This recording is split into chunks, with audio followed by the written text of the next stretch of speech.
So yesterday I was here at St James's Park waiting for the arrival of Alexander Isak, our new Swedish centre forward, the £58 million signing from Real Sociedad. And just after he arrived, actually, somebody else famous arrived at the stadium, none other than the Brit Award winner, global rock star Sam Fender and his band. Couldn't believe me luck. Anyway, I managed to get a short interview from the lad, and in this video we're going to see exactly what he said. It's coming up.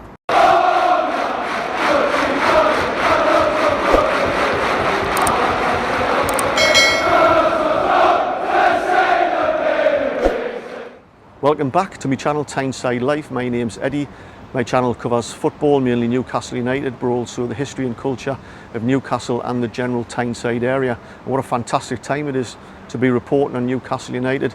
And what I attempt to do is bring a little bit of reason and balance to all of the noise that's going on. There's a lot of misleading information and some just downright nonsense.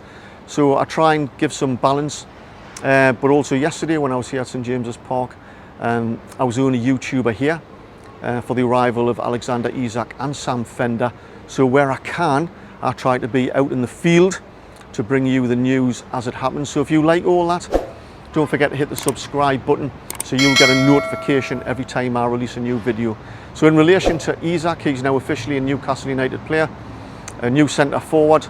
He's been given the number 14 shirt, £58 million, Swedish international, 6'4", fast, great dribbler, and a really hot prospect. A lot of the football experts out there seem to think that we have an absolute gem in our ranks now that's going to elevate or help elevate Newcastle United to the next level. So I'm really excited about this signing. Who else do I think we're going to get? Possibly Conor Gallagher on a loan. I don't think we're going to buy anybody else. But we may see one or two outgoings, in particular Dubravka. The club's in talk with Manchester United, which seems to be out of the hands of Eddie Howe, he stated. I don't know the reasoning behind all that. Perhaps Dubravka wants to go, but I expect to see him go plus one or two more. Also as well, Darren Eales, he started his official job as Newcastle United CEO on Monday, and I watched the interview with him yesterday on NUFC TV. If you haven't seen it, it's about 18 minutes long. It's fascinating. He describes his new job. He certainly comes across as a knowledgeable, experienced and a charismatic man who I think he's going to do a fantastic job for Newcastle United. He's going to be working now within the management structure of Newcastle United, but also sees himself as a facilitator to help bring that strategic 5-year plan to fruition for the club. He's going to be working closely with, in particular, Dan Ashworth and Eddie Howe, making sure they have the resources to do their jobs in order for Dan Ashworth and in particular Eddie Howe to get the best team out there in order to push us up the league. So I interpret his overall role in that respect to help us to be challenging for the Premier League title within 5 years or so.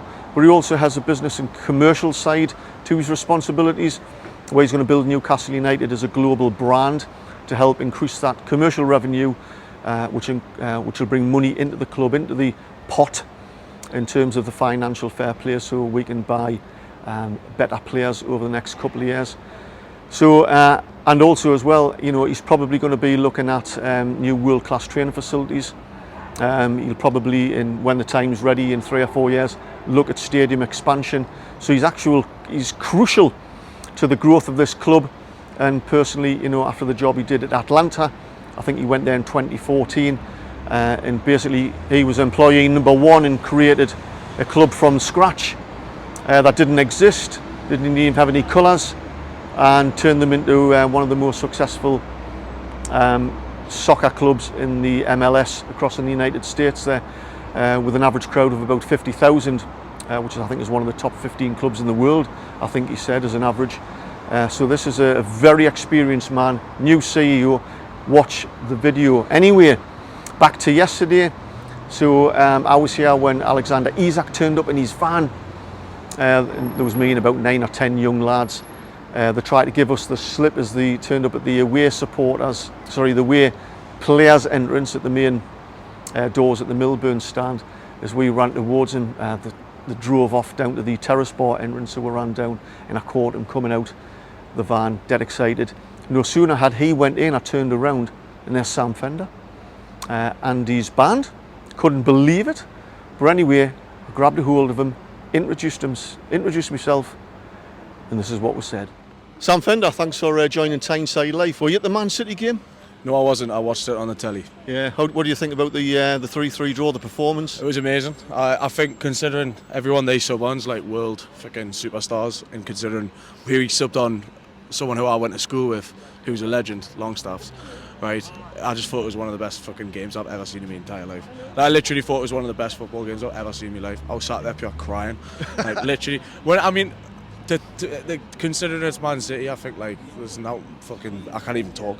But it was like there's no better. But I think we couldn't have done better in that situation. Oh, it was amazing performance. When they come back to 3-3, I thought, oh no, what's going to happen here? Yeah. I think it was my arse was nipping like a rabbit's nose for like the last 10 minutes, but we smashed it.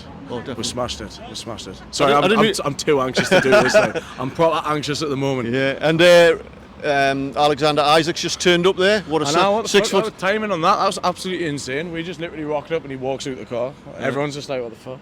Oh, yeah. Mad. 58 million, man. What's going on? Wait, the money's there now. Yeah. Class. I'm really shit at this, by the way. Great to meet Sam. Thanks very much for your time. Thank you. Cheers. What a top lad here, but didn't be too hard on him. He felt a bit anxious. He was getting a bit panicky. He's talking to Tyneside Live. He's only human. But anyway, couldn't believe it. But he is genuinely he's clearly a musical prodigy. He's just an outstanding musician, but he's just a human being. He's just an ordinary Geordie lad, top lad, loves the tune. So I hope you enjoyed that little clip of me and Sam Fender.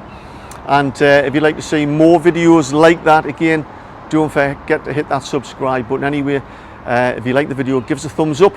And of course, don't forget to hit that subscribe button. And thanks everybody for all your support. And I'll be at the Wolves match on Sunday. I'll be pushing out 3 or 4 videos. I'm getting the coach down on Sunday morning from about, I think 6:30 we're leaving from Newcastle. Cannot wait. I'll do bloody hell. I'm doing a separate video for the coach journey on the way down with all the everybody on the bus and stuff. So anyway, until Sunday, catch you later.